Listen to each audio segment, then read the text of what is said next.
talk about your defense on Stauskas.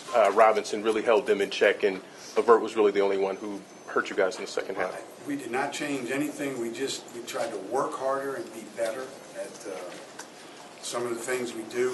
And I thought energy-wise, we were really good fighting screens and putting ourselves in position to try to get them to take tough shots. But even when they took some tough shots, they made them.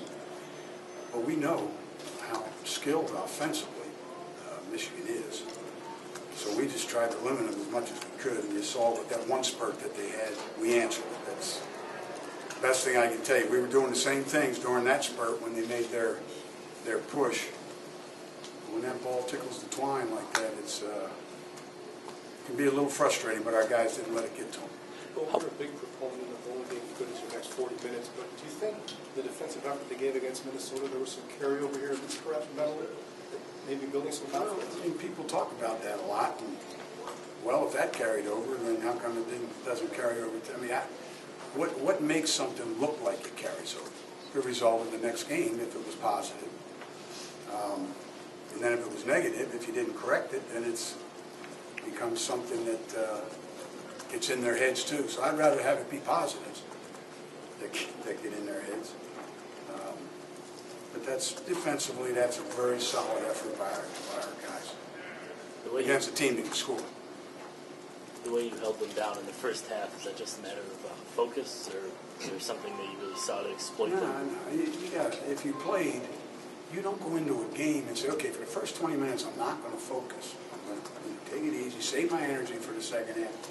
No, they were focused this game and other games. Sometimes getting results because the other team's trying too. That's where the conflict comes in. In this 40 minutes, we happen to win the conflict. Was there anything different about the way they guarded Kaminsky in this game versus the first game, where you went to him a little bit more? Was there anything you saw or anything that you did differently? I just thought Frank was very opportunistic. Used his ball fakes well, countered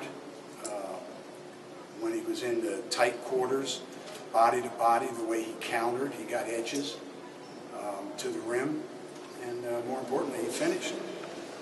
And he made his free throws. So when you can do that with your big, that obviously is going to make a difference. And I mean, what else was he going to do when he did the step back? He probably got tired of me showing Stauskas. The guys always kill me when I'm saying it. Believe me, I know who he is because he's good. But Stauskas, his step back that he hit against us, I guess they're telling me they were tired of seeing it because Frank did one of his own. Did you notice that? 6'11" with a step back, so I have to give Frank a lot of credit. He got us through the tough part. When a road team gets out like that, 10-2, 16-7, does that build a certain confidence that you go with? So many times I've seen it go to that kind of jump, and then all of a sudden the home team gets there, and then boom, they use their crowd, they use their. So it's not automatic. You go up 10 or 12.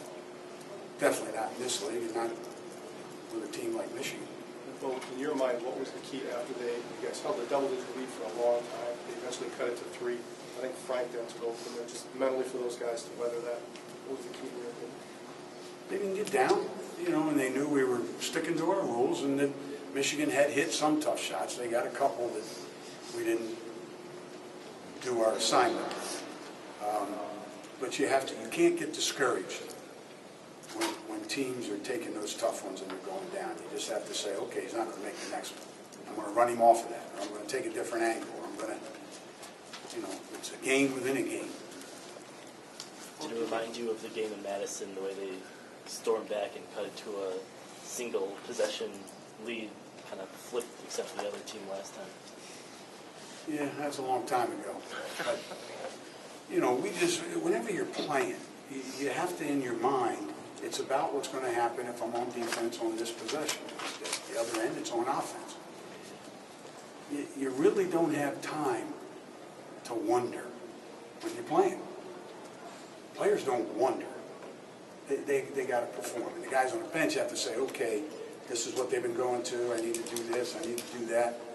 And that's what we asked of our players on the bench, so it's still about next.